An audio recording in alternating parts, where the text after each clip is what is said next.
Hello and welcome back to my channel. My name is Tatiana and I want you to join me in my laptop lifestyle journey. Now recently I've been talking a lot about books on my Instagram, but now I want to share with you the books that I've been reading over the past couple of months while being stuck in quarantine. Now yes, a lot of these books are personal development books and entrepreneurship related books, but I still think that we can all take something from it. So with that being said, let's get straight into book number 1. So the first book that I read is actually called Never Split the Difference by Chris Voss. Now the cool thing is that Chris Voss is actually a former FBI hostage negotiator, so you can imagine the type of stories he actually has to share. Now in this book, it goes into depth on different techniques and strategies that you can use in order to become a stronger negotiator. It also shows you how people have used these strategies in the FBI, in other words, in high stakes situations. And it takes it a step further to actually show you examples of how you can use these same techniques in your everyday life. Because the fact of the matter is, we're constantly negotiating. Now this book is definitely one of those books that you want to take notes as you read, just because you're going to be bombarded with a ton of information. But it's a great read and I definitely recommend.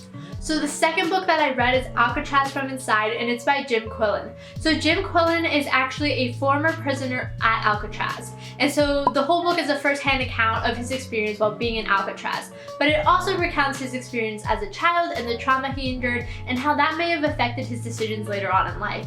Because Jim Quillen was convicted of petty theft, he was constantly in and out of prison, he escaped prison, and then when he was found again, he was eventually transferred to Alcatraz, where he served the rest of his sentence. But a cool thing about this book, well, not cool necessarily, but an interesting part about this book is that in 1946, there was a prison revolt at Alcatraz that actually grew to be pretty violent, and 2 guards were killed as well as 14 others who were injured. Now, Jim Quillen was actually there when this happened. This was known as the Battle of Alcatraz, and he goes into depth as to what that was like, how this atrocious event panned out. It's just super interesting and a really great read to see it from the prisoner's perspective. So if you're interested in crime, I definitely recommend this book. It's a fast read just because it's so engaging and kind of chaotic really, but I definitely enjoyed this one as well. So the third book I read is one that I have raved about a lot on this channel, and it's Rich Dad Poor Dad by Robert Kiyosaki. Now I love this book. I think it came to me at the right time, and it's the reason why I embarked on this journey of money mindset and personal development. I love this book so much because of the perspectives it brought out. Basically, Robert Kiyosaki talks about the beliefs that a poor man has, and these are actually beliefs that a lot of us probably grew up believing. And he showed us how these beliefs that we thought would lead to wealth are actually limiting. But then he goes on to Rich Dad and he explained Rich Dad's mindset. And Rich Dad shows you how you can take those limiting beliefs and turn it into a growth mindset to actually lead the life you want to live. So I love that it showed me what I was believing, why I believed it, and how I could change it to believe something different that would lead me to getting success. But essentially, this book is a great introduction to financial literacy. It goes into the difference between assets and liabilities, the importance of paying yourself first, and just what cash flow is, and different ways of investing. So I definitely recommend this book for anyone looking to learn more about finance. It's definitely one of those think smarter and not harder books. So the next book that I read is actually Shoe Dog by Phil Knight. Now, I'm not gonna lie, this book definitely took me a bit longer to get through. It was still a great book, it's just a bit of a longer book. And it's told by Nike's co-founder Phil Knight. So it goes through his story about wanting to be a track star to then starting Blue Ribbon and then turning that into the multi-billion-dollar company that we know now as Nike. So this book was super great just because of how open it was. He really went into depth on all the personal struggles he went through, the business struggles that he went through, and I think it just made the whole journey more relatable, so to speak. Also, it was super stressful at times because in it he also explains a lot about his financial struggles, and let me tell you, there were a lot of close calls that just got me sweating a little bit, but overall it was very enjoyable, and I liked that because I think it showed you that the path to success is not easy and it doesn't happen overnight. So if you're interested in seeing more of an entrepreneurial journey, this book is definitely one to check out.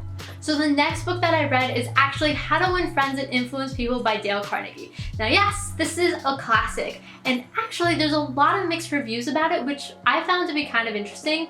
Personally, as an introvert, I really enjoyed it. I found a lot of useful tips in it for me to just learn how to be more sociable and how to interact with people better. Now, if you're an extrovert, I still think you can take a lot from it. I think the difference is, as an extrovert, you're probably already naturally employing a lot of the tips in the book without even realizing it. So that's why some people might say that the tips are like kind of common sense. In my personal opinion, I think they were just good reminders of what the best practices are to attract people into your life.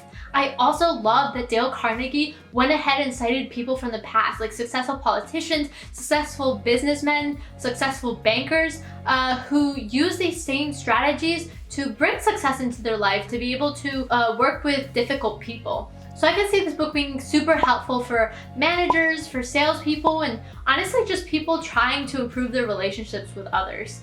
Overall, I'd say this is definitely one of those books that you need to take notes with, again, just because of how much information you're presented with, but I think this is a great personal development book if you're into that niche. So the last book I read was The Secret by Rhonda Byrne. Now, this was a very interesting read for me because it kind of took me on this whole little journey. At the beginning, I was definitely a bit hesitant to read it, not gonna lie, just because it deals with the law of attraction. And for those of you who don't know, the law of attraction essentially states that your thoughts emit some kind of energy or frequency into the universe, and the universe is able to pick up on this and it will send back to you things of that same frequency. In other words, if you're thinking negative thoughts, then the universe will respond by giving you more negative things. So instead of thinking like, oh, I can't lose weight, then instead you should be saying to yourself, I am healthier and stronger than I was before. Something along those lines, because then the universe will respond by giving you healthier things, by making you more fit, things along those lines. Because the book dealt with the law of attraction and manifestation, I was hesitant, but I wanted to be open-minded while I read the book. And I realized that manifestation was all about perspectives, because we all apply it in some way. You know, whether that's goal setting or affirmations, there are different ways to approach it.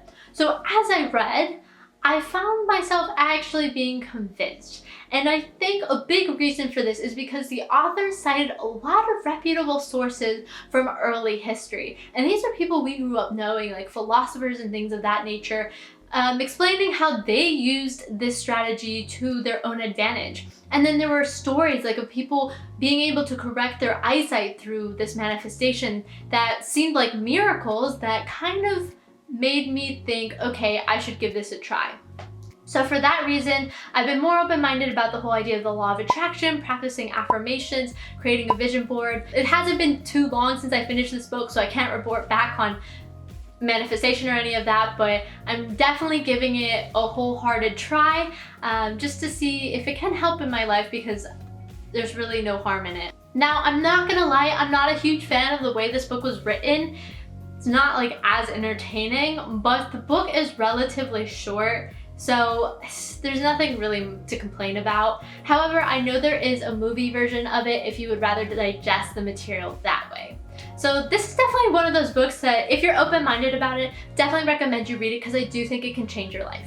So let me know in the comments below, what has been your favorite book so far to read during quarantine? I'm always looking for new ideas. I'm actually currently reading The Little Book of Common Sense Investing by John Bogle. It's about index funds, just because I want to get more into like the investment space. I don't know too much, so I figured I'd read on it. And I'll probably update you guys on my final thoughts on Instagram. So if you're interested in keeping up with that, make sure to follow me at Tatiana Marie with 2 M's. Alright, well, thank you so much for tuning in. If you do end up reading any of these books, please make sure to let me know. Alright, well, thank you so much and happy reading. Bye!